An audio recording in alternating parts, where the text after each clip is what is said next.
Sveiki, su jumis Tomas ir šiandien pabandysim išvalyti mūsų hibridinį inverterį. Ne tik išvalyti filtrus, bet ir pažiūrėti patį vidų. Nes aš rekomenduoju, nes traukiant daug oro per ventiliatorius, vis dėlto tikrai dulkių viduje pakanka, jos sėda. Ir kaip žinom, kad dulkės traukia drėgmę ir gali įvykti netikėtų trumpų jungimų. Ir dar viduje yra kondensatoriai, kurie mėgsta išdžiūti, juos tikrai yra svarbu bent jau kas 2-3 metus patikinti, apžiūrėti, nes geros firmos būtent kondensatoriai atlaiko iki 5 metų, o kinietiški pigūs iki 3 metų. Jeigu jie išdžiūna, tai dažniausiai baigėsi trumpų jungimų, jie sprogsta ir tada gali padaryti mums daugiau problemų. Bet jeigu mes pamatom ir užbėgam įvykiam už akių, tada mes galim tiesiog juos pasikeisti ir viskas. Tai dabar mums svarbu nusardyti dangčius, būtinai išjunkit visur, saulės, akumuliatorius, nuo tinklų, nuo visur ir inverterį atjunkit. Viskas, kad nebūtų jisai pajungtas prie jokio maitinimo šaltinio.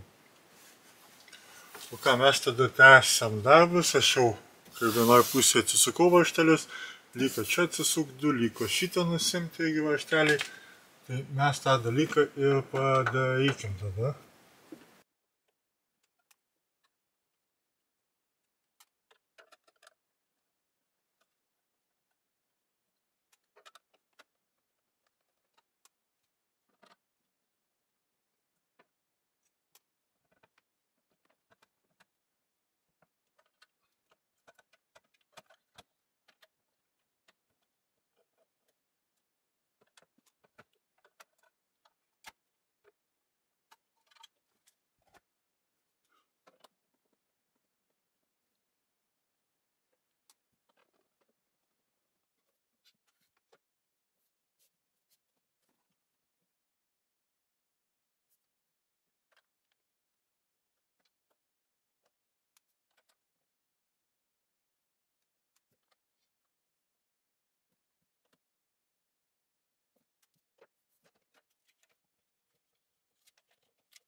Nu va, dangtis nuimtas, šitų neimsiu, tiesiog papūsiu taip, kad matosi dulkių žymės viso. Čia ant šitų detalių visur yra pilna dulkių. Kur čia dabar rodau, reikėtų pašviesti tenai vidui. Visur yra dulkės, tai čia šitie dalykai bus papučiami tiesiog. Ir viskas, bet į ką mes turime atkreipti dėmesį. Kaip matom, visose dalyse yra pilna kondensatorių. Čia yra didžiuliai. Ir į ką mums yra svarbiausia atkreipti dėmesį? Dėmesį yra svarbiausia atkreipti į šito kondensatoriaus viršūnę. Jeigu šitos viršūnės yra išsipūtusios, išsigaubusios į lauko pusę, jau signalizuoja, kad juos reikėtų keisti. Patariu iš savo patirties ir praktikos, jeigu pamatot, kad yra išsipūtę, viskas, tiesiog nelaukit, užsisakinėkit lygiai tokius pat parametrus, rasit ant pačių kondensatorių, turi būti parašyta.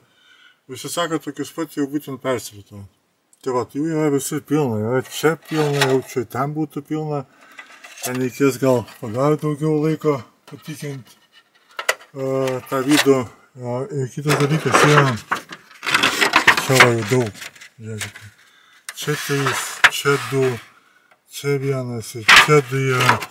Jie dar nėra įsigrūbę, viskas tvarkoja, bet esmė tame, kad jeigu aš jau matysiu, kad šitas viršūnėlės išsigaubusios, viskas, iš karto nelauksiu, keisiu, nes tai yra tiesiog jau būna tiksinti bomba. Esmė tame, kad jie išdžiūna ir jie užsitrumpina.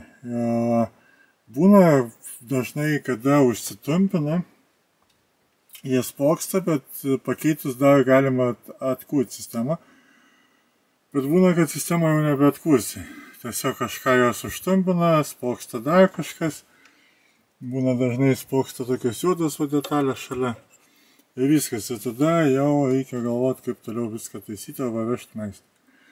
Tai, kad tam įvykiu užbėgti už akių, patariu kas 2-3 metus pasidaryti, išsipūsti visas dulkes ir pasitikinti kondensatorius. Jų yra begalės daug. Tai va, čia ir ten mažų pilna, ir kai rodžiau didelių pilna, visų jų yra pilna. Ir jeigu jie yra prastesnės kokybės, tai jų tarnavimo laikas būna tarp 3-5.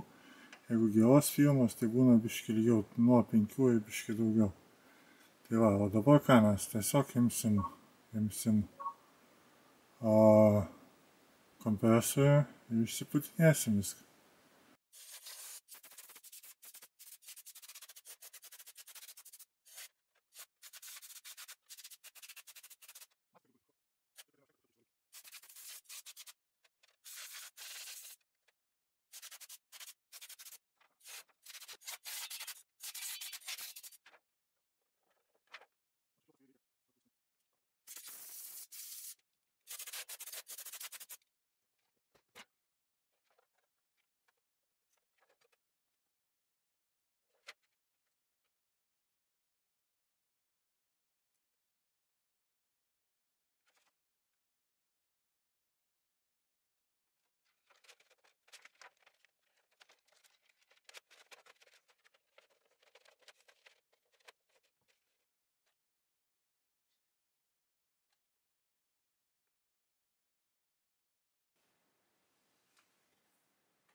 Nu ką, viskas. Lygiai viskas. Tvarkoj. Dabar reikia dėti tiesiog dangtį ir surengti. Tai va, tai tokią profilaktiką turit padaryti, sakau, kas 2-3 metus, nes kad ir kokia pas jūs ta aplinka švari, pas mane aišku čia nėra labai švari, bet esmė, kad dulkių labai pritraukia daug. Ir prie to pačio pasižiūrit kondensatorius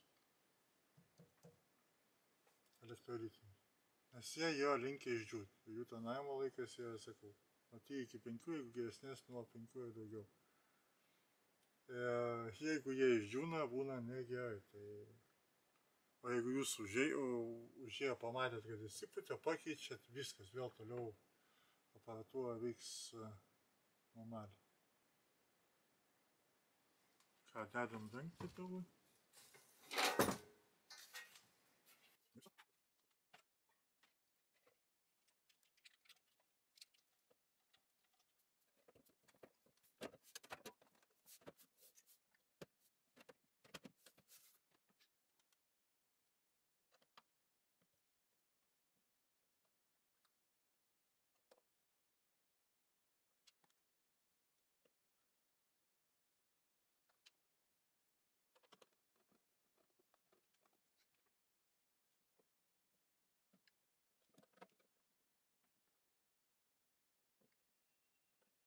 Nu ką, viską susukau, tai dar kad pasikartosiu ir apibendrinam, dėl ko yra svarbu išsivalyti vidų, tai pirma, neužtenka filtrų išsivalyti iš lauko pusės, reikėtų nusimti dangčius, kaip matėm viduje dulkių, tai išsipūs dulkės iš vidaus, prieš tą darbą darant būtinai viską atsijungti inverterį ir pasitikinti elektrolitinius kondensatorius, tai yra būtina.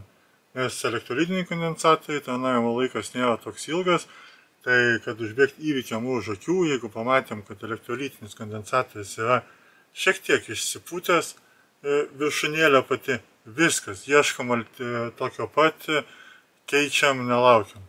Tai va, tai dabar liko tik įjungti inverterį ir viso.